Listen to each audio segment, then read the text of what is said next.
Hi, I'm back. I'm still working on these weird goddesses. And I started this one back up again today after being off of it for a couple weeks, having it sit under plastic for a long time. And so, of course, the work is challenging after they've been sitting for a long time, but also really worth doing.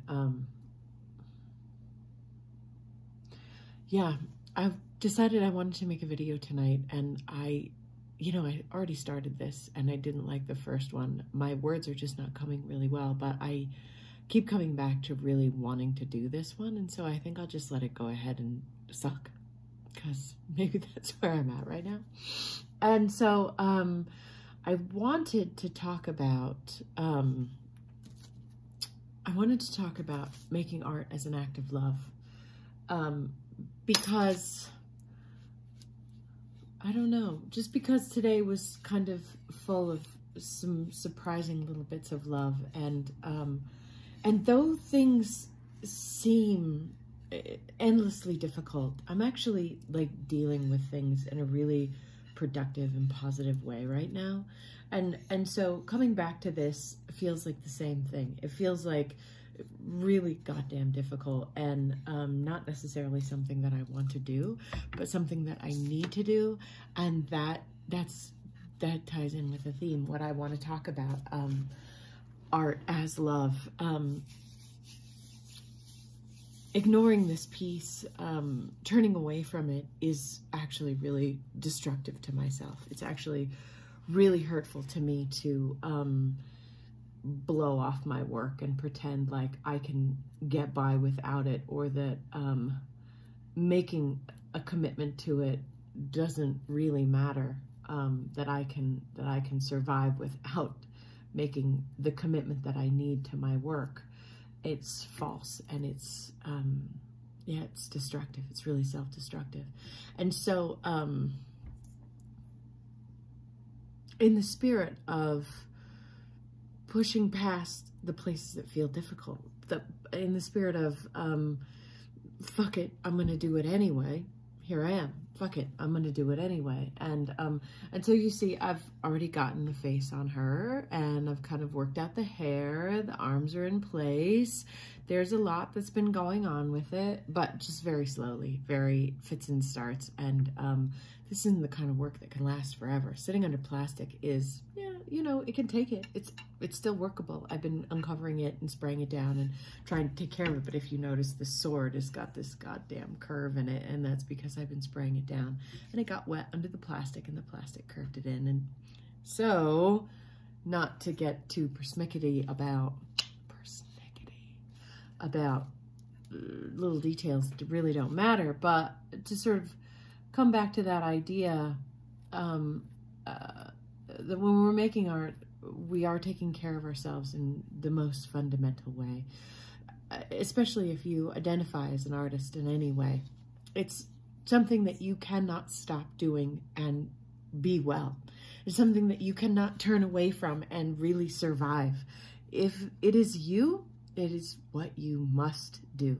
It is what keeps us sane, it keeps us functional, it keeps us living, is continuing to come back and engage with the thing that ignites us, with the thing that makes us passionate and alive.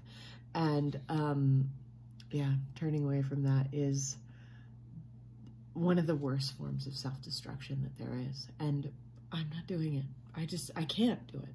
I have too much going on right now. I have too many positive things happening in my life to abandon the most important practice because it's difficult right now, because my studio is not comfortable, or because my practice isn't settled, or any of those things. There's a million reasons that I can come up with and say, oh, fuck it, I just don't want to do it. Well, not doing it is an act of self-destruction, and I will not engage.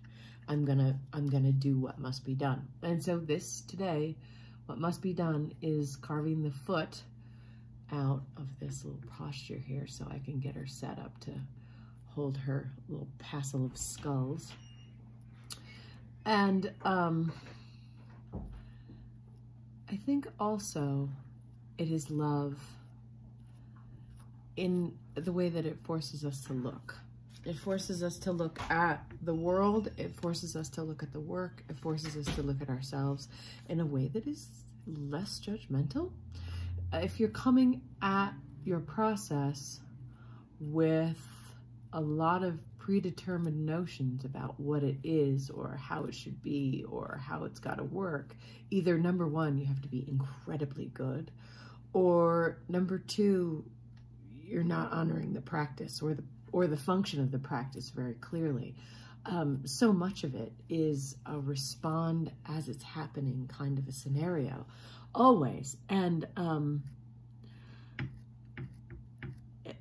the only way to be able to do that is to keep your gaze open, to let it be flawlessly true. Let it look and see what's really happening.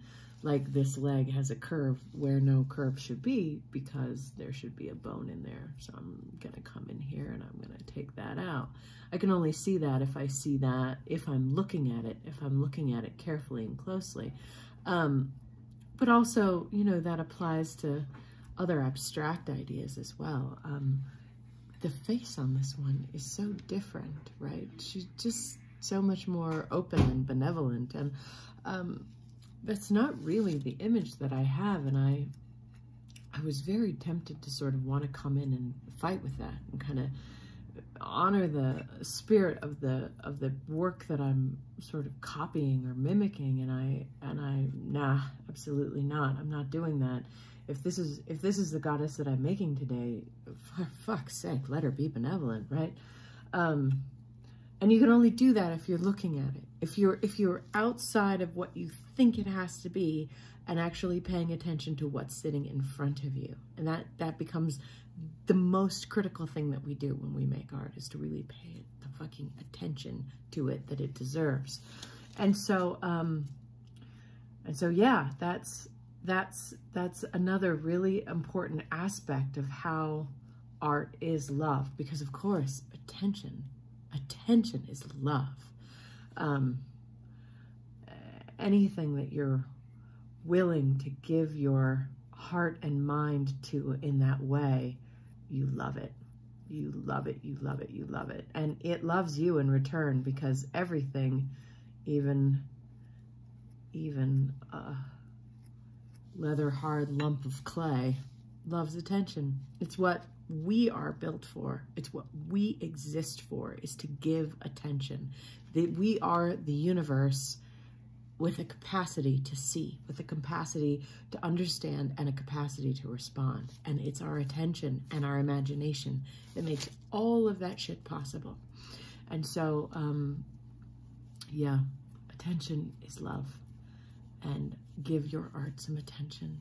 Give your process some attention, whatever it is, whatever moves you, whatever makes you dance, whatever makes the world sing.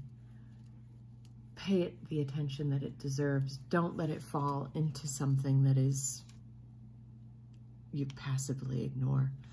You owe yourself better than that. You owe all of us better than that, because in fact, every good thing that we make comes from this attention. It comes from us seeing the world and responding to it in a way that's honest, in a way that's direct. You know, that's love. And that's what we're all about, or at least what we should be. So I'm not making a lot of progress on this. This is going to be a really slow process, but I really just wanted to say hi and say, I'm working, hooray, you should be working too. Let's all make our work and make things better for everyone.